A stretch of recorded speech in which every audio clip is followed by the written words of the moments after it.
Good morning and good afternoon. Welcome to another episode of Before Coffee. It is Good Tues Newsday. That means we have a bunch of positive, fun news stories for you today.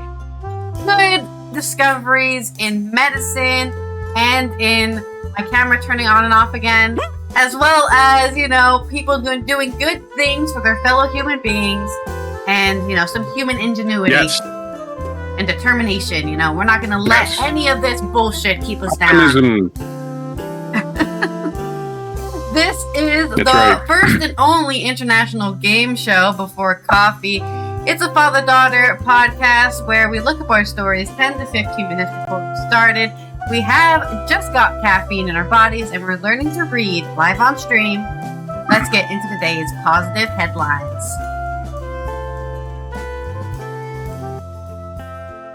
Today on Good Tues Newsday.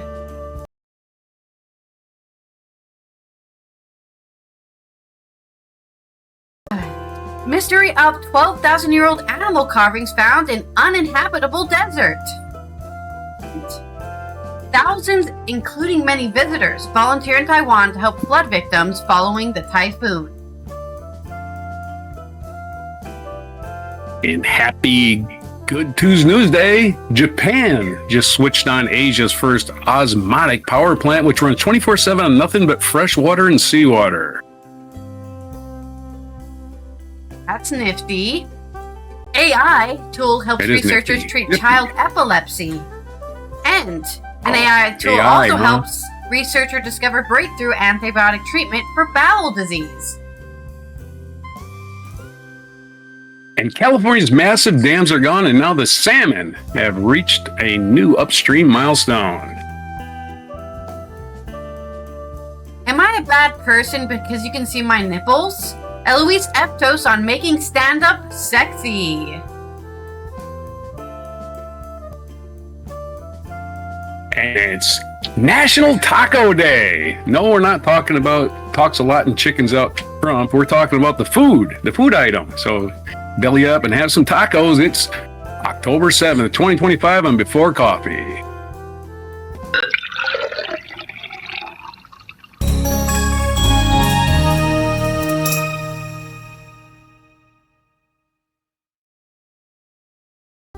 You're telling me it's Taco Tuesday? And I don't know. It is Taco Tuesday, everybody. Sad. It's 7 things today. 8 things today. 8 things today. A lot of them are food too. They're making up for tacos, I guess. They're almost all food. Wow. Holy crap. Anyway, so we'll do those later. But half of them are food. We'd be feasting. Let's get our segue wheel rolling. So we know what segue to play. To say, to play, to do, to attempt. Play, to say, to stay. Okay, associate this story with another thing. Whatever you can think of. Okay. It's the fun game show. The game show associate. This Maybe is we'll do from another wheel where we gotta read it in a special voice. On The Independent, researchers have discovered life-size rock carvings of camels, gazelles, and other animals. Isn't that fun? Remarkable life-size rock carvings depicting camels, gazelles, and other animals have been discovered in the Saudi Arabian desert, with researchers dating these ancient artworks back to 12,000 years, around the same time as ancient Egypt, probably. Many of these intricate engravings stand over 1.8 meters tall, offering a rare window into prehistoric life. Long before ancient Egypt, so way before ancient Egypt. Scientists suggest the detailed lines were meticulously crafted using wedge-shaped rock. So, like a little triangle. Intriguingly, several monumental pieces were etched onto narrow ledges, posing a significant challenge for the ancient artist who would have been unable to step back and assess their work as it progressed. Yeah, they could have had another person there saying, "Yeah, that looks good, Habib." Yeah, man. Little to the left. They would have not been able to see what it looks like from a distance. Yeah, if only there were more than one person there. Anyways. Yeah, right. Just a little jokes, Amazing. a little jokes. To engrave much detail within just rock takes real skill, commented Maria Guangnin, a archaeologist from Max Planck Institute of Geoanthropology in Germany, who was part of the discovery team.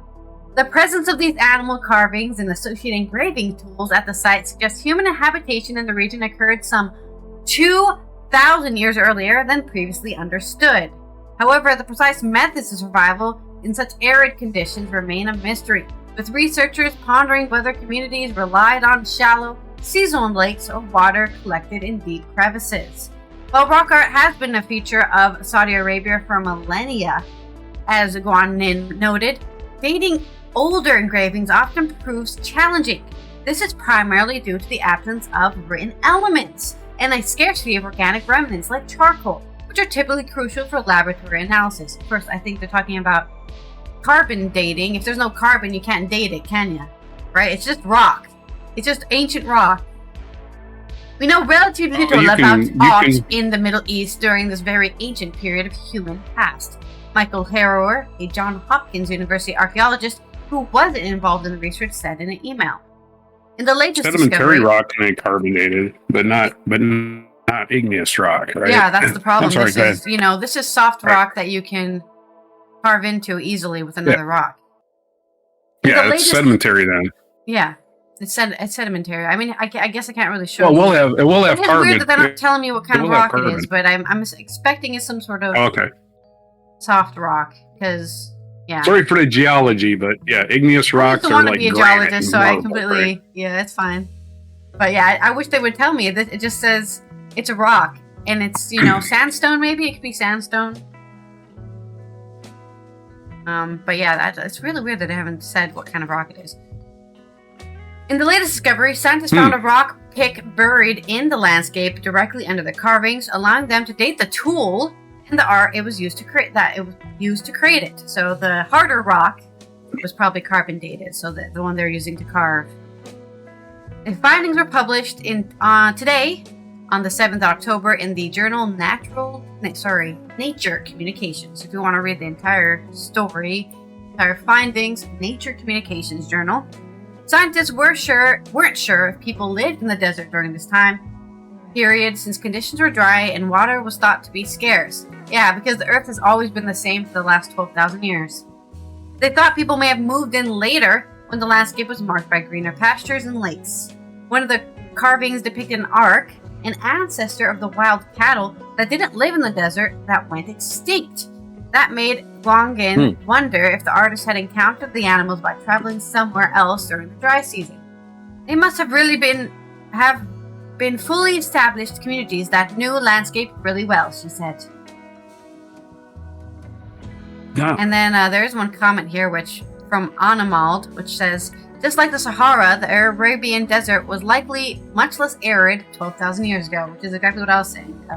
There's this green Sahara theory that the Earth, right now, it's tilted this way, and then it'll slowly tilt the other way. And when it tilts that other way, even though for us, it's probably like a minuscule of difference in closeness of the sun, for the Earth, it's a huge difference in the closeness of the sun. So the sun's never the same distance at any time. In the shade, right? They'll be in the shade, and they'll get green again because they won't be as close to the sun as they are now. Yeah, we're never the same distance from the sun at any given time, right? We're always either moving closer or moving farther away because we're orbiting the sun. It takes us a year to get around it, right? Yeah. But I'm talking about the actual tilt of the planet right now. We'll tilt the other way. Right. Again, we won't be alive for the opposite tilt, but maybe humans will still be there. It looks like humans were around back when it was tilted the other way, I would say. That's my story. That's your story. This is obviously, again, associated, which a lot of people find any relic and go, oh yeah, this proves the existence of Noah's Ark. So I'm waiting for that. And I have a pun. Did we figure out what kind of rock it was? Metamorphic, sedimentary? What was it? I would have to go to the actual journal and then read. Oh, it's probably well, if it's soft.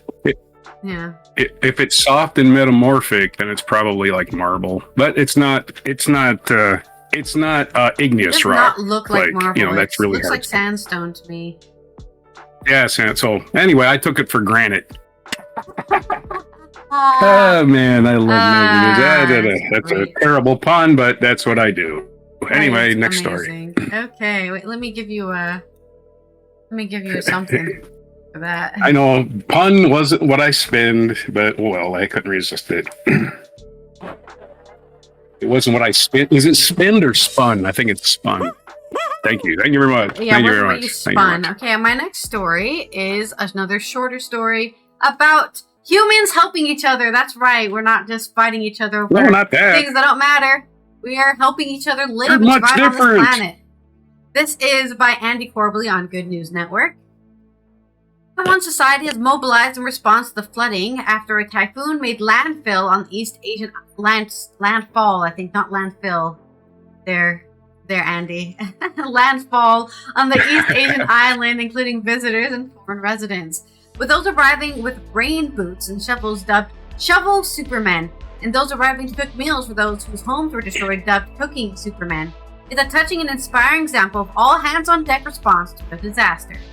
Typhoon Ragasa made landfall last Tuesday, and we talked about that, I believe, probably on Wednesday or maybe even Thursday, causing heavy rain. No, last Tuesday was, what was that? The 30th, right? Yeah, the 30th of September. Causing heavy rains in the Hualien County and causing local water sources to overflow. Flooding and mudslides have displaced hundreds of residents, particularly in Guangfu Township. In response, thousands of volunteers have streamed south, shovels and rain boots in hand, to help. The Buddhist charity Tzu Chi managed to co-opt 3,000 volunteers by following Saturday, which was the 4th of October. Others bought food and portable kitchen supplies to cook food for volunteers and victims alike. Heading southward in extra trains mobilized by Taiwan Railway Corp, the volunteers included 2 Ukrainian women who had lived in Taiwan for 9 years and a Japanese resident, Saito Katataka. One of the Ukrainians had actually planned on visiting Hualien County, and when seeing it underwater, felt compelled to help. Mr. Saito, too, felt he had to act when he saw the number of volunteers using their 3-day weekend time to help their countrymen. The county government turned over the coordination of relief efforts to Tzu, while enlisting the national government to identify hotel and lodging businesses who would be able to and willing to house those displaced to ensure emergency shelters aren't overwhelmed. Displaced residents are being given a government stipend to pay for essential supplies, while relief efforts are ongoing. But there's your short little good news. You know, tourists who didn't have to, like plenty of tourists, a terrible tragedy is happening. I'm getting out of here, right? But these tourists stayed behind along with 3,000 other volunteers from the country. Probably more tourists, right? These are just the ones they found on the side of the street saying, you don't look like Taiwan. You don't look Taiwanese. What are you doing here? And they helped these people get the mud, right? Because we talked about this, I think, back in a flood that happened, what was it, in Greece or Italy somewhere during the summer. But there's a mud. There's so much mud when there's a flood. So, and right. it almost becomes a natural cement, So you do really need a lot of help from volunteers to feed the workers, the workers need to work, right, to get that mud removed from, the bottom of buildings, cars, the street. It's basically construction at that point. Yep. Okay, so my association here is we share 90% of our DNA with other mammals, right? So all this, humans are so much different than everybody else. Not really, and I looked it up. Now, this is the internet just giving me information, so I can't verify the sources. But we share 65% of our DNA with reptiles. And the farther you go back to, in history to where we evolved from, we get 20 to 50% from plants, which is interesting. We have 20 to 50% of our DNA in common with any given plant. We have 60% of our DNA in common with jellyfish. We have 60% of our DNA in common with fruit flies. Yeah. So yeah, we belong in this planet. We've always been part of this planet. We've just mutated and evolved over time. Okay, so we're not aliens, and we belong here. Here we are. There we are with your long association of anthropology and whatever you want to talk about. Okay, let's go to our next segue. Spin wheel. I don't get any applause for that, but hey, whatever. You know, it's all. Well, it wasn't a pun, right? I didn't spin pun. I spin association. Remember? Yeah, that's what I'm saying. I laughed before because it was a funny joke. You did a funny joke. It was a bonus. I didn't have a bonus pun. I can think of one. It's a mixed metaphor and simile. So whenever I hear the word granite, I want to break out that pun. That's all there is to it. For your story. Mixed metaphor for Japan. Japan. Whoa. I always had these arguments with people. Well, you can't build batteries unless you got a bunch of these chemicals. You got to do this, blah, blah, blah, blah, blah. It's like batteries, not a whole bunch of fucking complicated things. You just need two dissimilar metals on each end, and you need something in between, interact between them for current transfer. And then you put something between the anode and the cathode of a battery, anode here, cathode here, and you run a wire between them, and you put some equipment there, and that runs that equipment while it's generating current. That's how a battery works. It doesn't have to be special. It doesn't have to be some freaking hazardous chemical. And here's an example from zmescience.com. Japan just switched on Asia's first osmotic power plant, which runs 24/7 on nothing but fresh water and seawater. This is from Tudor Tarita, which is a great name. On a human warning in Fukuoka, a coastal city in southern Japan, a new kind of power came online. Japan has launched Asia's first osmotic power plant, which generates electricity by mixing fresh water with salt water. It's a meaningful plan, the start of a plan, perhaps, in our response against climate change, said Kinja Horikawa, director of the Seawater Desalination Center, which runs the facility, as per Gizmodo. This ZM's, did I give my source here? I don't remember if I did. ZMEscience.com is the story. Sorry about that. I think, yeah, you said interesting name, but you didn't say who they're reporting from. Right. Yeah. Fukuoka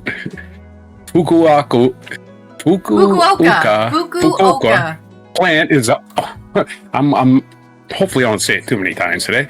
Plant is the only second of its kind worldwide, following one in Denmark that opened in 23.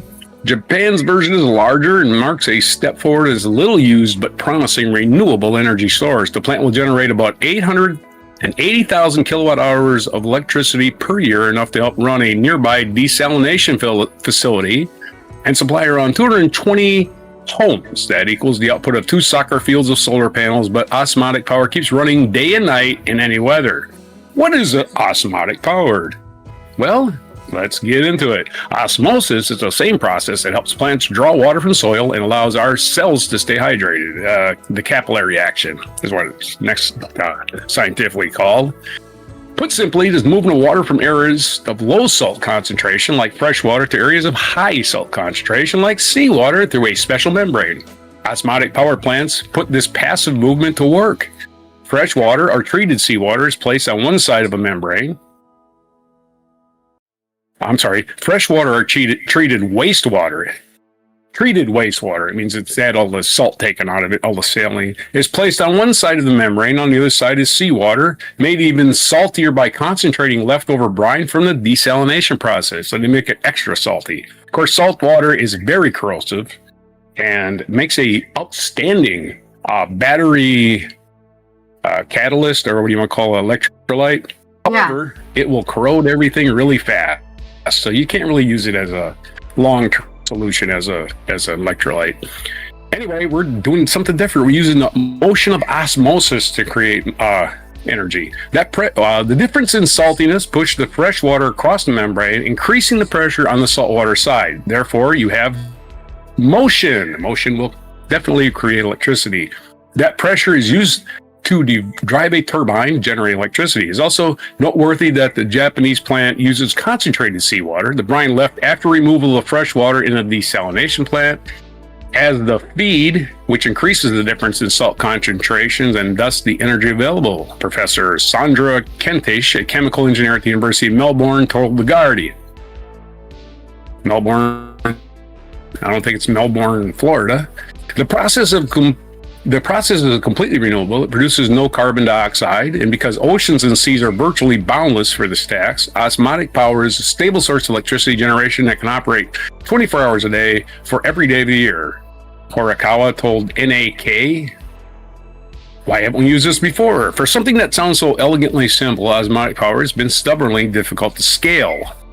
While energy is released when the salt water is mixed with fresh water, a lot of energy is lost in pumping the two streams into a power plant and from the fictional loss across the membranes. This means that the net energy can be gained is small. The breakthrough moment arrived in 2009 when a Norwegian energy firm, Statkraft, unveiled one of the world's first prototype osmotic power plants. This 4 kilowatt demonstration facility showed that mixing fresh and salt water could indeed be harnessed to produce electricity, but despite the proof of the principle, high costs kept the technology confined to laboratories and small pilot projects. The challenge lies in efficiency. Pumps use power to move water into the system, and membranes can slow things down due to friction. These hurdles are not unsolvable, but they kept osmotic power in the shadows of its other counterparts, wind, solar, and hydroelectric. Oh, and don't forget thermal. You're totally blowing off thermal for some reason, huh? Well, whatever. Still, research themes across the globe have kept the idea alive. In addition to Denmark and Japan, pilot projects have cropped up in Norway, South Korea, Spain, and Qatar. Australia paused its prototype plant in the University of Technology in Sydney, or UTS, during the COVID pandemic, but Dr. Ali Ate, a specialist in water and energy systems at UTS, hopes it can be revived. We have salt lakes around New South Wales and Sydney that could be used as a resource, so we got expertise to build it. Arihiko Tanioka, professor emeritus at the University of Science Tokyo, the Institute of Science Tokyo, and the pioneer of the field, showed visible emotion at the launch. Visible emotion. I feel overwhelmed that we have been able to put this into practical use. I hope it spreads not just in Japan, but across the world, he told Kyoto News. Today, osmotic power contributes only a microscopic fraction of global electricity, but if technical challenges can be solved, researchers say it could eventually meet up to 50%, 15 and not 50, 1-5, of global energy demand by 2050. That's 25 years. We maybe can we do this faster than that? That would make one of the largest untapped renewable resources on Earth. What gives osmotic power its unique edge is consistency. Wind slows and clouds can be extracted in sun, but rivers never stop running to the sea. Whatever fresh water meets salt water, estuaries, deltas, and coasts, there's potential for power. Fukuoka facility is modest by global standards, but is real and operating, and is the first of its kind in Asia. As the need for reliable clean energy grows, a simple act of mixing fresh water and salt water could play a bigger role. I'm thinking of places like Salt Lake City, right? Because Salt Lake City is way more salty than the ocean. It's like super, super salty. That's why it's called Salt Lake. And there's plenty of salt lakes. Or the river near us is brackish, right? The Chesapeake Bay. Yeah, but I'm talking about a freshwater source, too, right? You have to. Well, they're desalinating the water. Because there's fresh water somewhere. Right. Yeah. There's plenty of fresh water, right? Otherwise, it'd be seawater. I'm thinking if you can get if you could be near a river of fresh water and a big gigantic salt lake, you get licked, right? I would think. Of course, sadly, the Salt Lake is drying up, so I think we even did a story about that. From underground. Yeah, we did a story about the Salt Lake drying up. It's still a massive lake, and you can reduce the waste water back into the lake. I mean, you're not using all the water; you're just recycling it. It's creating emotion through the osmosis, but you can just reuse the water, as it goes. I don't know. I'm not a scientist. I just know it actually works in theory and actually works in reality, and it's just got to be made. Sure there's scientists shopping around going, hey, you could do this too, now that there's been one made, right? They're going to shop around and say, hey, we can build one here, we can build one here, and they just need to convince some asshole in the government to say, okay, yeah, we'll give you some money for that. And that's what we're... it's like, why can't you... you can recycle the power in your car, right? You can put tiny little windmills on your car to use the power of the wind to regenerate power, but Nobody does that either. It does create drag, but I mean, you are returning power to your car instead of just wasting it by going down the road. But that's my only story in my first segment. Did you? Okay. Sounds like it's a drop in the ocean on thin waters. Uh-huh. Because the water is getting thinner because there's less salt in it. The desalinization. Nice. It's less heavy or something. Yeah, desalinization. Desalinate the water, put it back into use. Yeah, you got a whole cycle going there. Eventually, it'll just be a self-serving loop, I would think. Yeah. Yep, that's it, though. My only story for my first segment, so...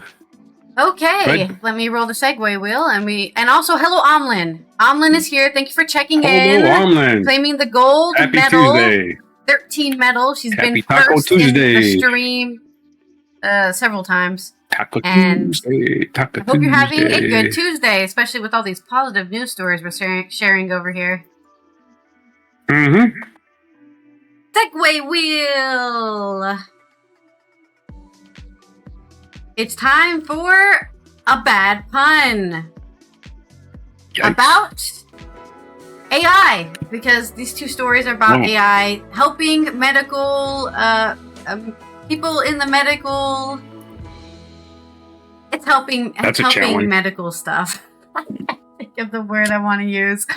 This is coming also out of Tokyo by Katie Forrester, an artificial intelligence tool that can detect tiny, hard-to-spot brain malformations in children with epilepsy could help patients access life-changing surgery quicker, Australian researchers said on Wednesday, actually, last Wednesday. So that would have been October 1st.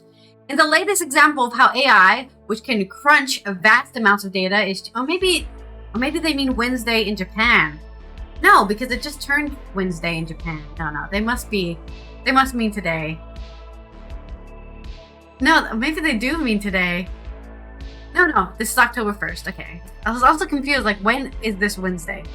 In the latest example of how AI, which can crunch vast amounts of data, is changing healthcare by assisting doctors with diagnoses.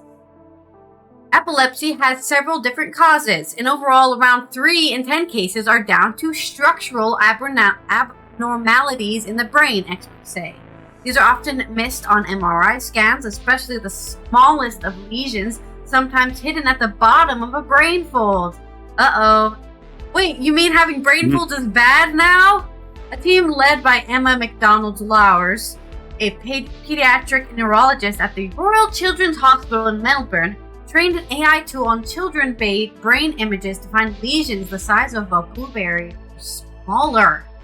They're frequently missed, and many children are not considered a surgical candidate. McDonald-Lowers told a briefing ahead of the publication of her team's study in the journal Epilepsia. So if you'd like to read the entire study, check out Epilepsia. The tool doesn't replace radiologists or epilepsy doctors, but it's like a detective that helps us puzzle the pieces together quicker so we can offer potentially life-changing surgery, she said.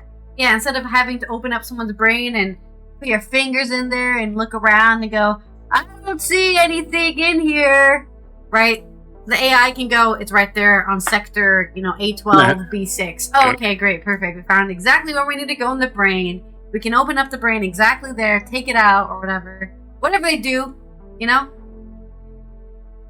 Instead of looking around in your organ, trying to find something and hoping your brain works when they put you back together again.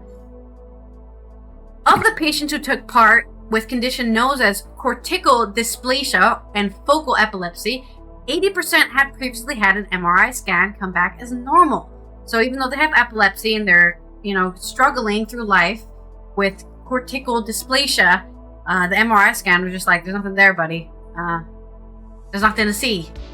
When the researchers used the AI tool to analyze both the MRI and another type of medical scan called a PET or PET, the success rate was 94% for one test group and 91% for another. More great percentages, guys. This is huge, right? A lot of people hope for like a 10% increase. 90% is crazy. Out of 17 children in the first group, 12 had a surgery to remove their brain lesions. and 11 are now seizure-free, said McDonald Lohr's team at the Murdoch Children's Research Institute. Our next plans are to test this detector in more real-life hospital setting on new undiagnosed patients, she said. Epilepsy, which causes recurrent seizures, affects about 1 in 200 children, and about a third of cases are drug resilient. This work is really exciting. As a proof of concept, and the results are really impressive, Conrad Waxstyle, a biomedical computing expert at King's College London, KCL, told AFP.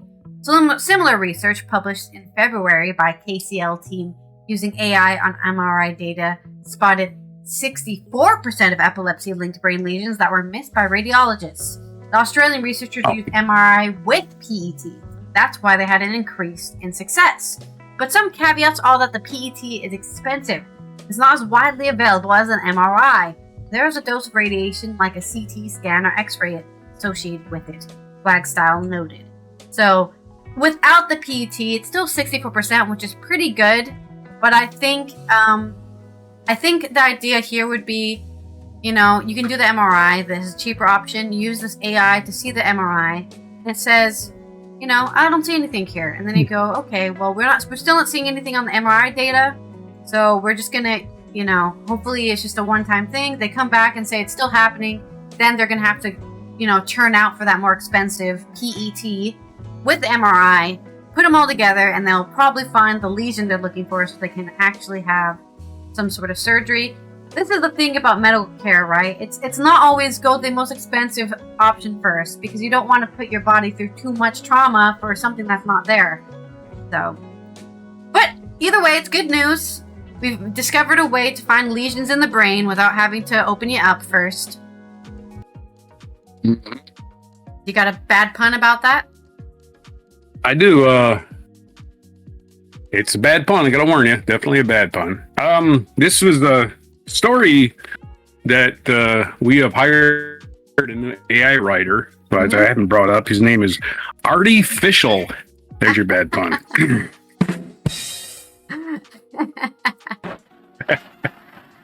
Thank you very much. Thank you. Terrible pun. This one, I know.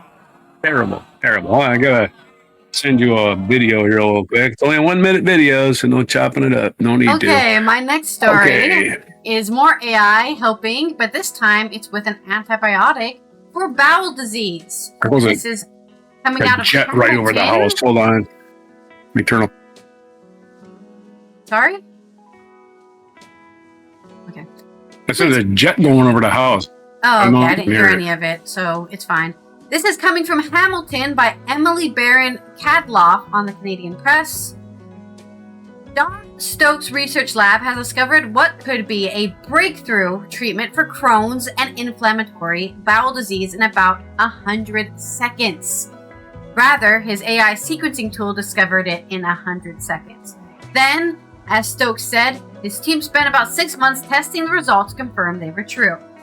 Still, the 6 months of testing rather than years, and only $60,000 rather than millions to find this antibiotic. As far as the new drug discoveries go, Stokes said this use case of AI could be a game changer for patients. The problem with traditional antibiotics, says Stokes, is that many of them are designed to be broad spectrum, meaning they destroy good bacteria along with bad when aiming to clear an infection. This can especially be bad news for people with Crohn's or bowel disease. Antibiotics can destroy healthy gut bacteria needed to stave off further infections. What Stokes needed was to find a narrow-spectrum antibiotic. The result was enterololin, a drug that is the first of its kind, designed to only target the harmful bacteria, including E. coli. This is where Stokes' lab and their partners at the Massachusetts Institute of Technology, also known as MIT, used AI in two distinct ways. First, they used AI to determine which chemical structures are likely to be antibacterial. Then they used AI to predict how those structures would actually work when targeting a cell, or what's called the mechanism of action. E. coli has roughly 400 genes. Out of those, probably about 300 are what we call essential. The number of things my molecule could be doing once it gets inside of a cell is mind-boggling. It's what takes millions of dollars and years to discover. Stokes said the AI modeling acted like a GPS, telling researchers which combination of structures were most likely to produce results. We weren't flying blind anymore, Stokes said. For the most part, AI use cases like this are positive steps forward, said Waya Tesari Laidel, founder of the AI Governance and Safety Canada. The key is that AI is not a stage where it can make these sorts of predictions without human verification. Yes, this is very important for everybody, right? The thing with AI isn't that it's bad because it's AI. It's bad because people who don't know about the knowledge base they're using the AI on use it, don't apply any human logic to it, and then just say it's correct from just that. And that's not how it works. You need a human to check the work. You always need to check your work. I don't care what you're doing, right? Humans, robots, other animals, you need to check the work. It's very important that you have multiple different looks at something before you decide it's a fact, okay? Anyways, AI can do a decent first draft or something that looks reasonable, but still very much need the human to be thinking through exactly why am I using the AI tool? What kind of answers should I be getting? Said Tesari La Ali. AI looks like it's smart. It's easy to think that it's smart all the time, and it's often not. Just because it moves fast does not make it smart, okay? It can calculate things quickly, doesn't mean it's smart. Stokes said the AI models in his lab spit out predictions in less than 2 minutes. Then they spent 6 months verifying them through all sorts of tests, which Tesari Lali said is exactly what's needed when it comes to AI-assisted research. The federal government has looked at AI regulation, AI and Data Regulation Act, Bill C-27, but the bill ultimately failed and Parliament was prorogued. Is that a word? Prorogued. I've never seen that word. Prorogued? Yeah. Prorogued? Wow, that's a different. Yeah. I don't know. Never heard of it. Prorogue, the discontinuation of session of Parliament. Okay, it's postponed. Oh, the other word is postponed. I mean, I knew what the word meant from my context clues, but I've never actually seen that word used in a sentence. Prorogued earlier this year, so the Parliament was postponed. Tesar La Ali and the team at AIGS submitted recommendations for the bill. He said part of the challenge of legislating AI is that it's a moving target. It just keeps on getting, oh, you can't do that anymore. Okay, well, we'll just find a loophole and do this instead. Damn it, stop loopholing our regulations. Regulation is going to take multiple months or years. So you have to ask, where is AI going to be 3 to 5 years from now? Canada has one of the highest rate of inflammatory bowel disease globally, with one study out of the University of Calgary suggesting that patient numbers across the country could rise sharply over the next 2 decades. I wonder what are they eating in Canada? Currently, a new patient is diagnosed every 48 minutes in Canada, according to Crohn's and Colitis Canada.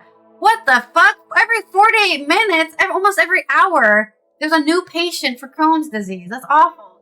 That's just over 320,000 patients now, but estimated to rise to 470,000 patients in the next decade. There's no cure for Crohn's and associated bowel diseases. Common symptoms include pain, fatigue, persistent diarrhea, and unexplained weight loss.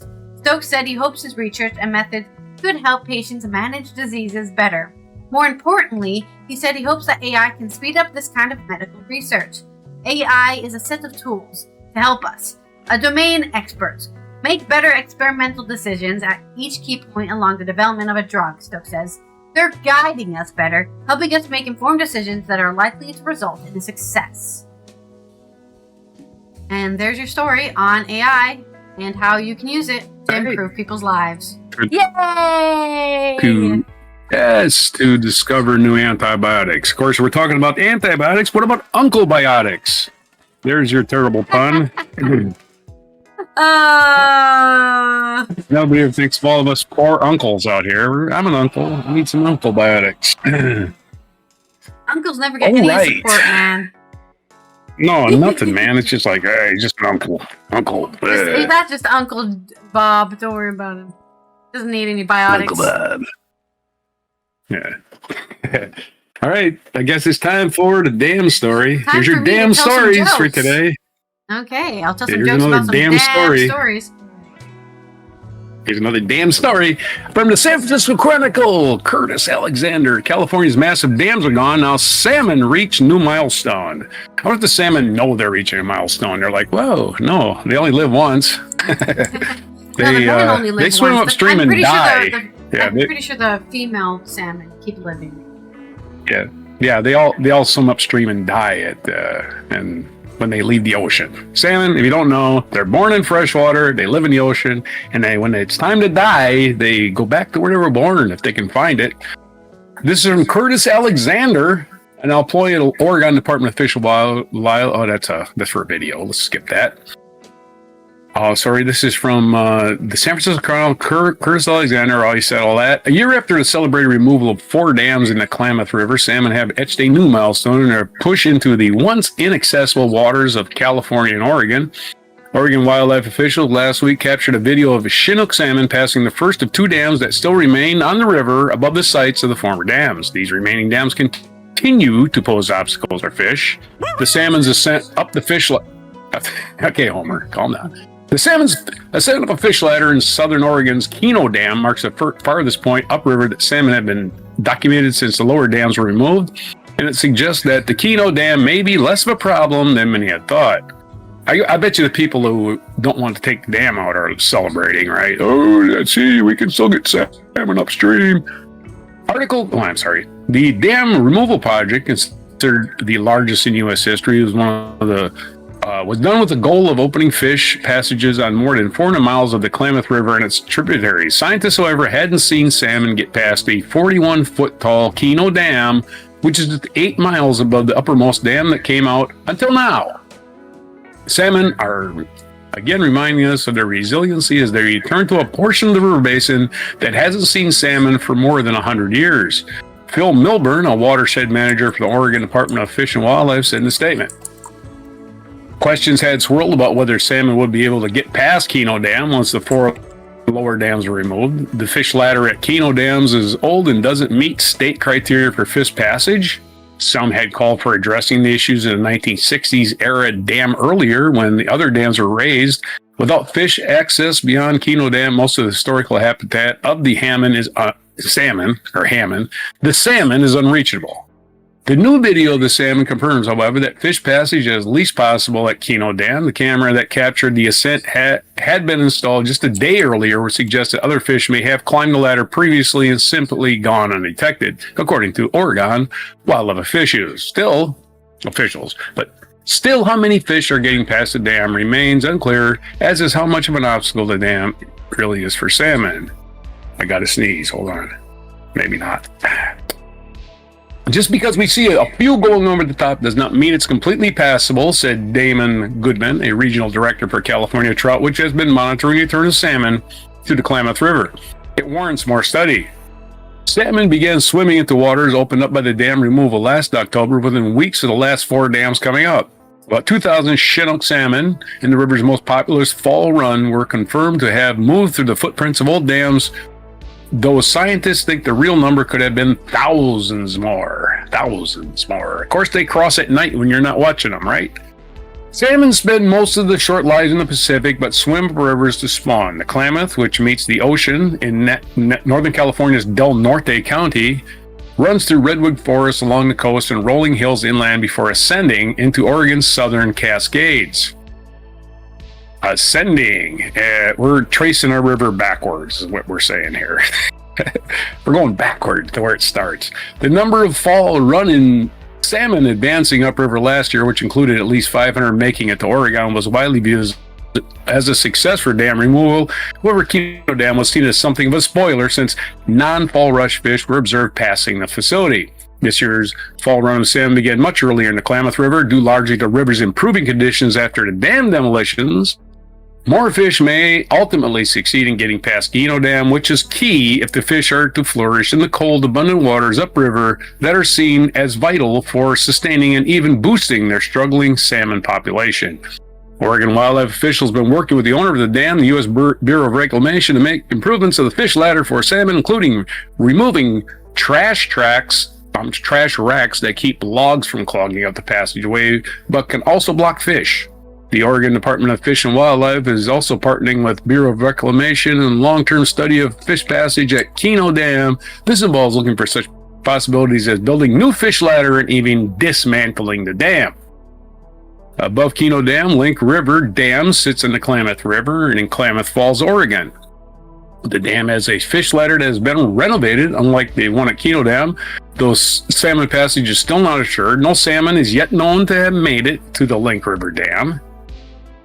The $500 million dam removal project below Keno and Link River Dams was overseen by the states of California and Oregon through the nonprofit Klamath River Renewal Corp, which is urged by tribes, environmental groups, and fishing groups that wanted to see the 250-mile river restored and salmon returned to the Klamath's upper reaches. The dams were built beginning in early 1900s for power generation. They did not provide water for drinking, irrigation, or food control. They basically just evaporated water as it went to the sea and used it to power homes and stuff.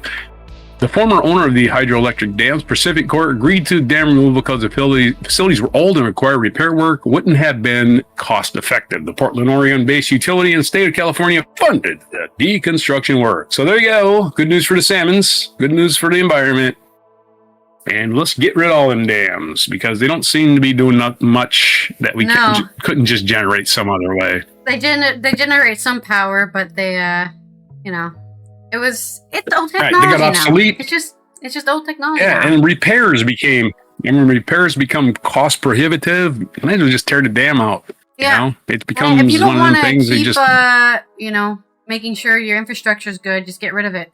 Yeah, 100%. Yeah. Spending good money after bad is what it is. Oh, yeah, that dam's going to collapse in 5 years. Let's keep trying to maintain it. No, let's just collapse it ourselves. Build a freaking safety corridor and collapse it ourselves and then let the water run. Let nature take back. Okay, I've got a long dam joke for you. There was a boy standing on a corner selling fish. He was saying, "Damn fish for sale, damn fish for sale." A preacher walked up and asked why he was calling them damn fish. The kid said, "I caught them all at the dam, so they're damn fish." Preacher bought some, took them home, and asked his wife to cook the damn fish. His wife looked at him in bewilderment and said, "Preachers aren't supposed to talk like that." The preacher explained why they were damn fish, and she agreed to cook them.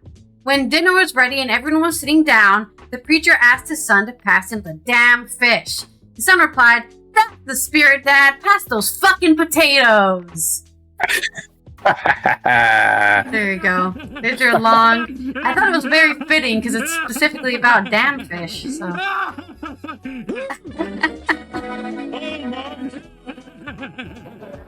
All right, let's do the culture segment, I guess. Let's rip off another Segway wheel. Wheel spin. Find my mouse. Here another it is. Wheel spin. We've got.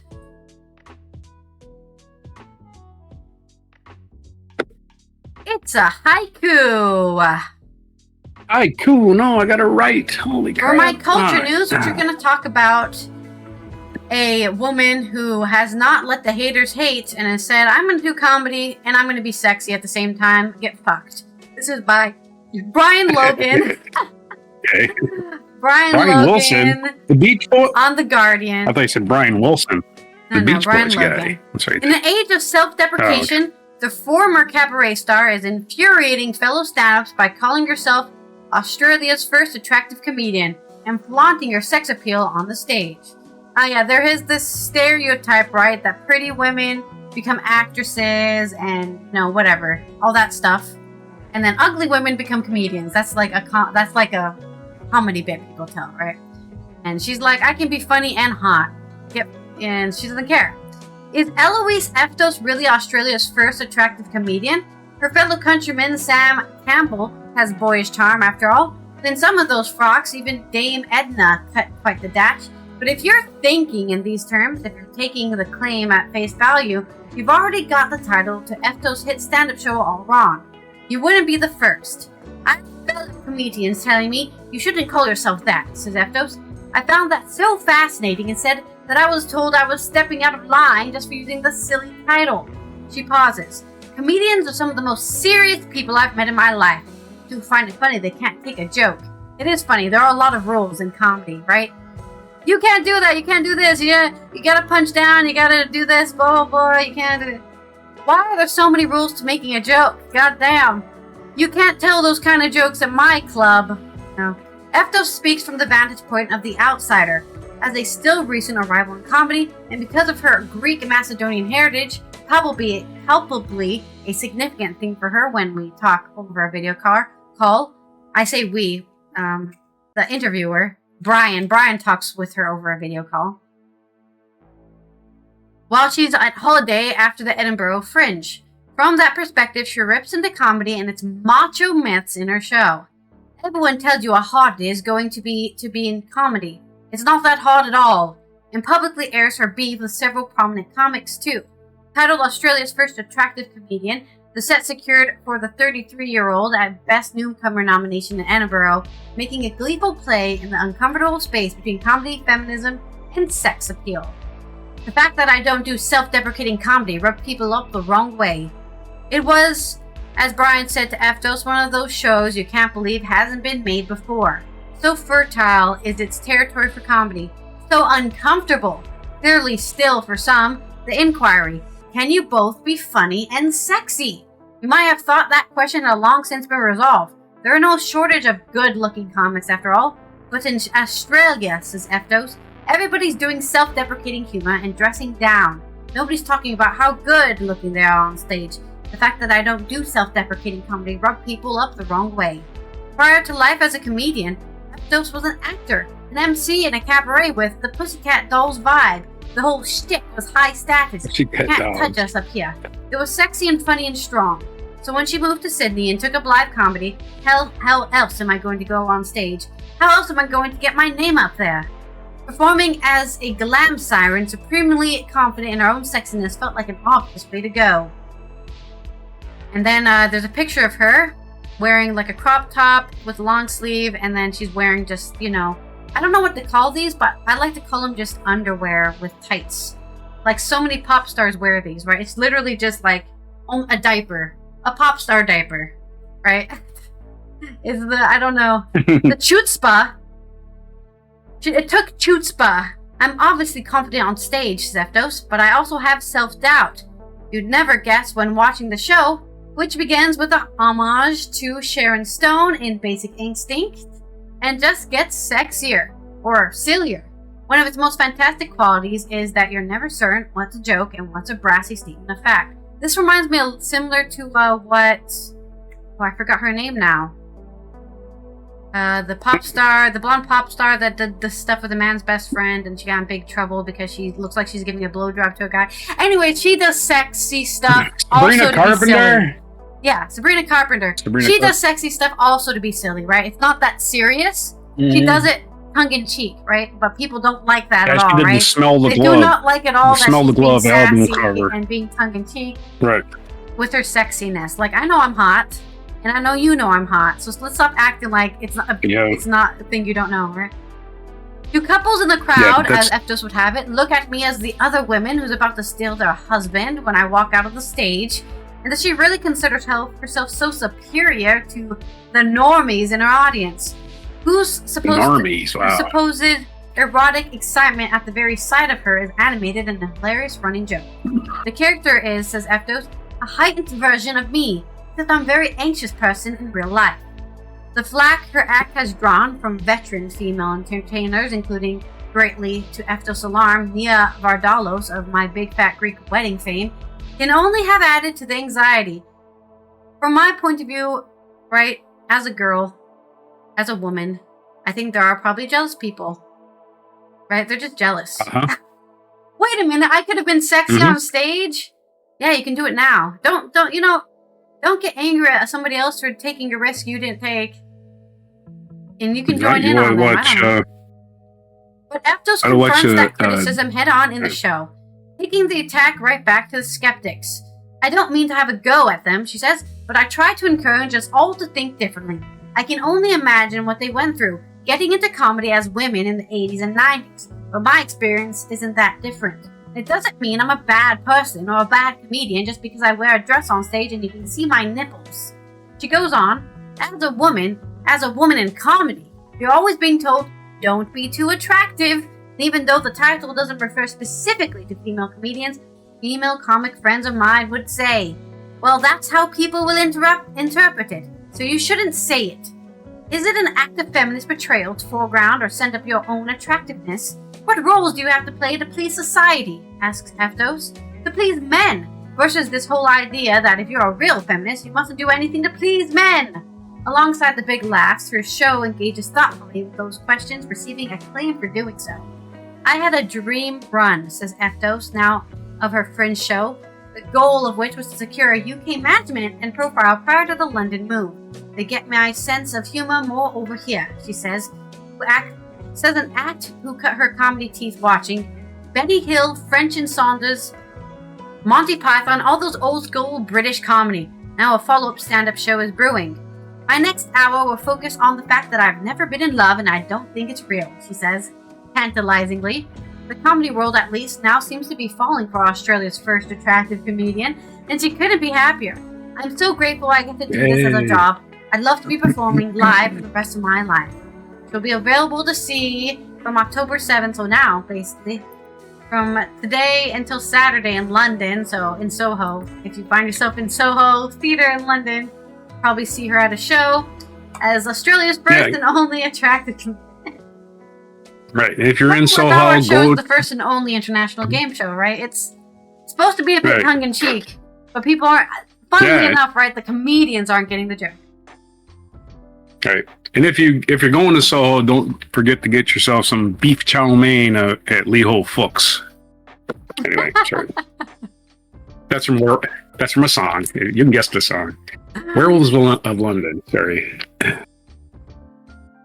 I never heard of Soho until that song. That's why I use it. Anyway, I always thought Soho was somewhere else. I don't know why.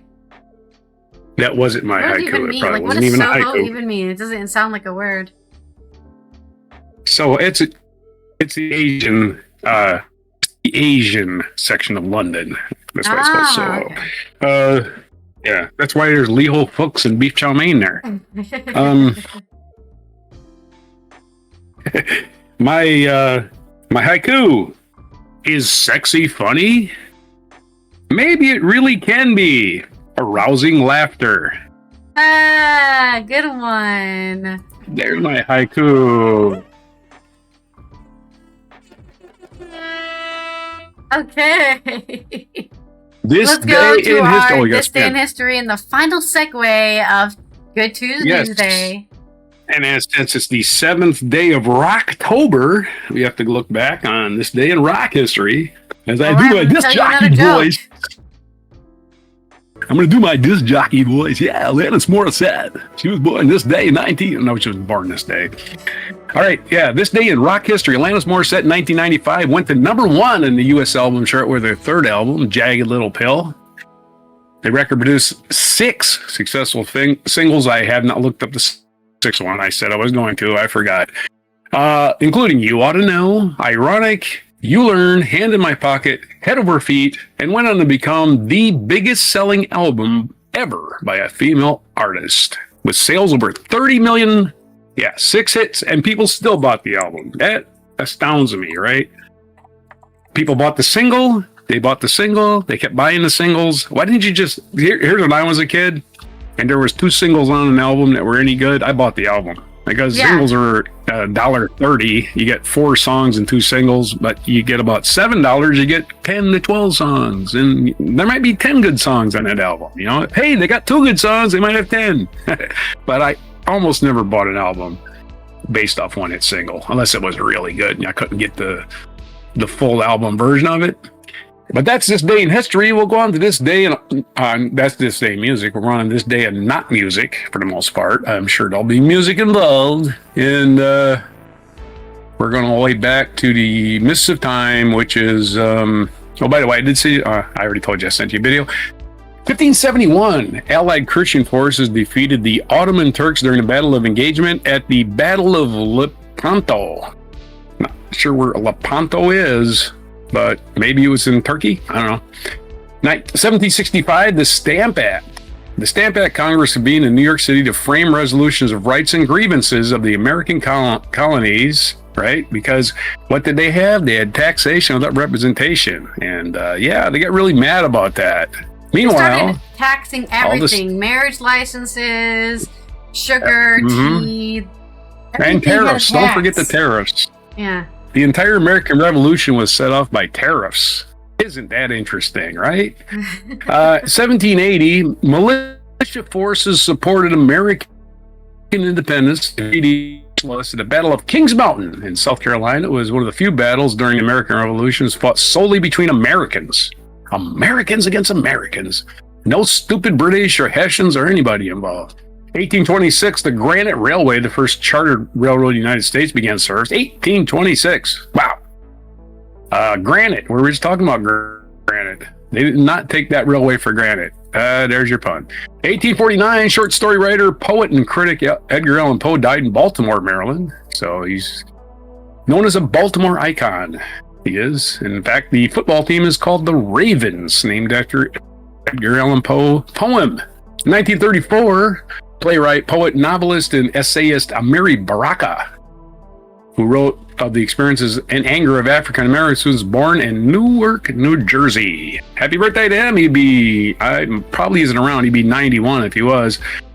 1949, the Constitution went into effect in the Soviet occupation zone of Germany that formed the country of East Germany. Yeah, they wanted to pretend they had a constitution. Isn't that quaint? Isn't it cute? East Germany wanted to pretend it had a constitution. Anyway, East Germany, which existed alongside West Germany until 1990, when the two Germanys reunited. Again, East Germany was always a bad idea. 1952, Vladimir Putin, president of Russia from 1999 to 2008, was born. Yeah. Putin's turning, he's only 73? God damn, I wish that guy was just closer to death than that. Maybe he is. He has cancer, right? We can only hope. So, Vladimir Putin, that giant piece of shit, it's his birthday. He was born in Leningrad, which is no longer called Leningrad, but he probably wants to call it Leningrad. It's actually called St. Petersburg. 1955, soloist Yo-Yo Ma, who was known for his extraordinary technique and rich tone, was born in Paris. Yo-Yo Ma, famous cellist, probably the world's most famous cellist. 1959, the romantic comedy Pillow Talk was released nationwide in the United States. First of several on-screen pairings of actors Rock Hudson and Doris Day. Doris Day was in no danger from Rock Hudson even being attracted to her. And in 1971, the American crime thriller The French Connection, directed by William Friedkin and starring Gene Hackman, the late great Gene Hackman, had its world premiere in Los Angeles. It won the Academy Award for Best Picture. 1985. On this day, 4 members of the Palestinian Liberation Front, a faction within the Palestinian Liberation Organization, hijacked the Italian cruise ship Achille Lauro, taking 97 passengers hostage and later killing 1. They were a piece of shit. 1996, Fox News Channel, the propaganda channel for fascists, a satellite and cable news network created by Roger Ailes and Rupert Murdoch. News Corporation was launched in the United States, capitalizing on the ignorance of people who listen to talk radio, who don't know anything and will never learn anything. They just want to be spoon-fed shit that makes them feel good. 2001, triggered by the September 11th attacks, the Afghan war began. The U.S. and British warplanes started bombing Taliban targets, and of course, the war was a complete failure. 2022, Ailes Bialyatsky, the Center of Civil Liberties, Ailes Bialyatsky, the Center for Civil Liberties and Memorial were jointly awarded the Nobel Peace Prize for Peace months after Russia invaded Ukraine. That was 3 years ago today. 2 years ago today, we have the horrible kidnapping of the Hamas attack on Israel from the Gaza Strip, killing more than 1,200 people and taking more than 240 hostages. Fuck terrorists. We know Netanyahu let it happen. We know he actually let money into Gaza terrorist money from foreign countries. He let it get into Gaza. Through roundabout ways, he pays the terrorists in Gaza. Yeah. They were actively digging tunnels. They knew it was going on, and they did nothing. This is all Netanyahu letting it happen so he can consolidate power because he was about to be perhaps arrested, definitely thrown out of power. 1944, on this day, UN's foundations built at Dumbarton Oaks Conference, concluded in Washington, D.C. in 1944. On this day, during the weeks-long conference, the United States, China, Soviet Union, and United Kingdom formulated proposals for a world organization that became the basis of the United Nations. And so since it was United States, China, Soviet Union, United Kingdom's idea, they're the permanent security they're all in the permanent security, whatever they call it, committee, which is horseshit. The United States needs to be thrown off it because our fascist government is doing nobody any good. The United States to be voted out of United Nations Security Council completely. And our feature biography is Desmond Tutu, South African Archbishop who died on December 26th of 2021 at the age of 90 in Cape Town, South Africa. He was born in 1931, so he lived a nice long 90 years. He was born in Klerksdorp, South Africa. What a horrible name for a town, Klerksdorp. I doubt if the Africans named it that. I guarantee it was either the Dutch or the Belgians or the British probably named it Klerksdorp. Where your phone? Klerksdorp. Other birthdays today. Heinrich Himmler, you got to remember our Nazi birthdays. German Nazi leader, born in 1900. So that old piece of shit would be 125 today. We already covered Desmond Tutu, Peace Prize laureate, Nobel Peace Prize laureate. Did they even mention that? They just mentioned his name. Isn't that nice? Anyway, South African Archbishop and Nobel Peace Prize winner. Vladimir Putin will never win a Nobel Peace Prize. And Yo-Yo Ma, it's Simon Cowell's birthday. Speaking of terrorists, holy shit. 1959, Simon Cowell was born. A guy who just thinks everybody he says has talent, and everybody else doesn't. Because he's the final arbiter on talent in the world, yes. That's right. He's so intelligent. And I think maybe 4 people in American Idol have ever made any money as a artist, right? Maybe 4. You have Carrie Underwood and the first one. I can't think anybody else has made any money for being an American Idol winner. What was the first? I can't think of her name. She has a show. I can't think of anybody's name. Who won the first American Idol? Anyway, it's National Day calendar. I know who it is. I just can't think of her name. I can't think of anybody's name in my old age. There's a bunch of things today. It's National Propane and Propane Accessories Day, if you're a fan of King of the Hill. It's National Trigeminal Neuralgia Awareness, but I'm going to click on that and get back to it.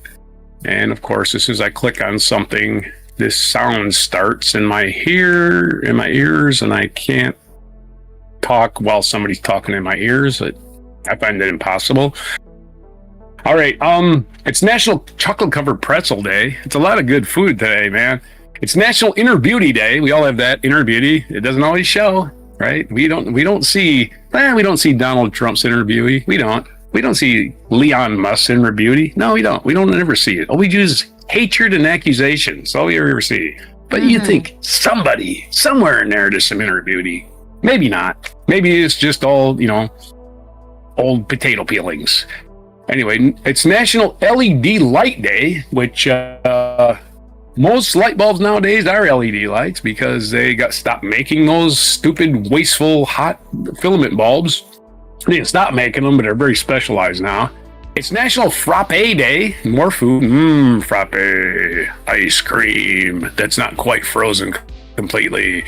National Taco Day, and the final thing it is today, I think, hopefully, National Fruit at Work Day. Now, if you're a fruit, go to work. No, that's not what it means. It means eating fruit at work. So, and I need to look up what terminal, whatever this disease looks like. It's showing clouds in your brain. National Trigeminal Neuralgia Awareness Day is a chronic pain condition affecting the trigeminal nerve. This is the largest of 12 cranial nerves and responsible for transmitting sensation from the face to the brain. This can affect 1, 2, and all 3 branches. The most common cause is a blood vessel pressing on a trigeminal nerve at the base of the brain. Okay, so it's a really bad nerve disorder. And there's medicines, but not a cure. So there you are about that one. And hopefully we there's can your get some stories. AI Your working on it, maybe. I don't know. There's your stories. Your AI. We're overloaded with AI today. Your salmons, your haikus, your mispronunciation, your hopefully minimal technical glitches today for October 7th, 2025 on Before Tacos. Taco Tuesday, baby. Okay, Taco I've got a Tuesday. joke for you. Yeah. I got a couple jokes for you, Okay. but for right now, this is the good one, the safe one. I always tell people I work for the United Nations. It's a better way of saying I'm UN employed. Oh. That's a spelling one there. Now the bad joke. Uh-oh. Where was it? Okay, where is it? The United Nations is like a black father. You know it exists, but it's just never there when you need it. Oh my God. Told you it was a bad one. Oh. But it's a classic joke. Everyone knows the joke. Don't act like you've never heard the, my dad went to go get cigarettes and milk and never came back jokes. Come on. The classic one. But yeah, I just wanted to tell some jokes about the UN. It's not cool. All right, so that's it for me. It is also I got no more response. weird timing, but it's also International UN Observance of World Cotton Day. So celebrate cotton, which has ruined a lot of people's lives. But it is one of the most common fabrics in the world. The cotton industry. It's comfortable, The cotton industry, hypoallergenic, breathable, and durable. So you can do a lot of stuff with cotton. Make so many different things. It's a single ton of cotton provides year-round employment for 5 people on average. Just 1 ton? Oh man, I was hoping for more than a ton. Supply more. A ton of cotton must be like 5 truckloads, right? Yeah, I feel it's not very heavy plant. And, no, it's very light. Cotton-based filaments are appealing to 3D printers because they conduct heat well. So you can use cotton to print 3D printers. In addition to its fiber used in textiles and apparel, food products can be derived from cotton, such as edible oil and animal feed from the seed.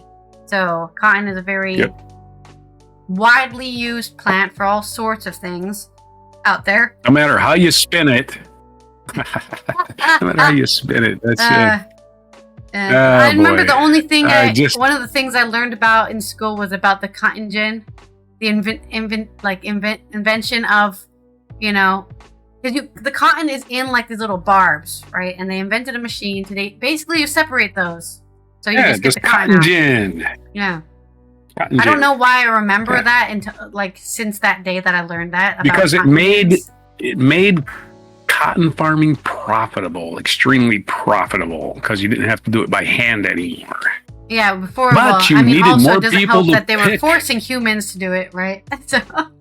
Right. So because of the process became more streamlined, you could process cotton faster. You needed to pick it faster. And what do you need to pick cotton faster?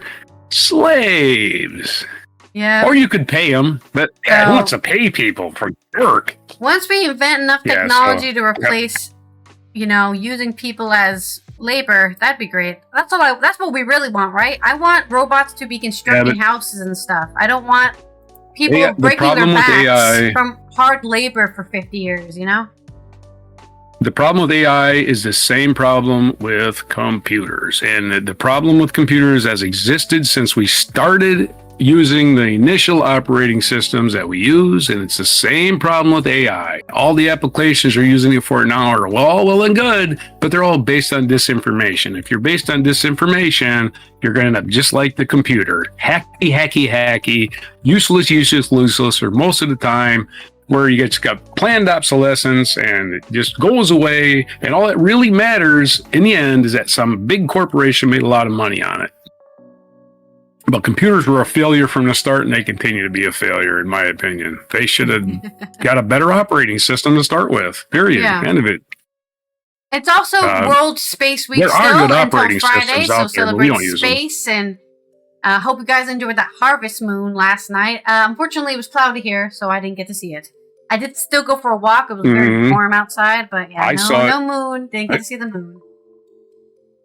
I saw it late at night, so yeah, it was pretty cool. But I went back to sleep. Anyways, this has been Allison here from the Netherlands, Roger from the East Coast of the U.S. As we tie off Good Tues Newsday. See you tomorrow for Wacky and Weird Wednesday. You can see that episode, of course, if you subscribe and follow and turn off notifications so you know when we go live and post a video. Also, you can support the show on Patreon for as little as $1 a month. And here is our mic drop moment.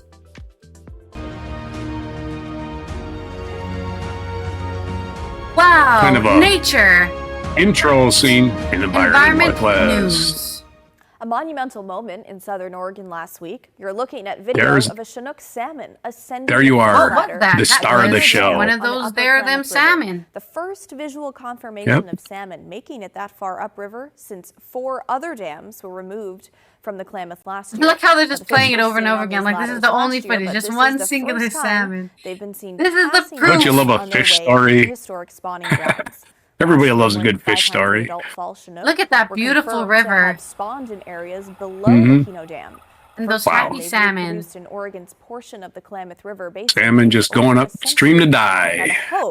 Yeah, when the salmon start spawning there, they basically get mutated by their hormones. That's why they look like that. That's why they have those upstream, there's a big, scary monster faces.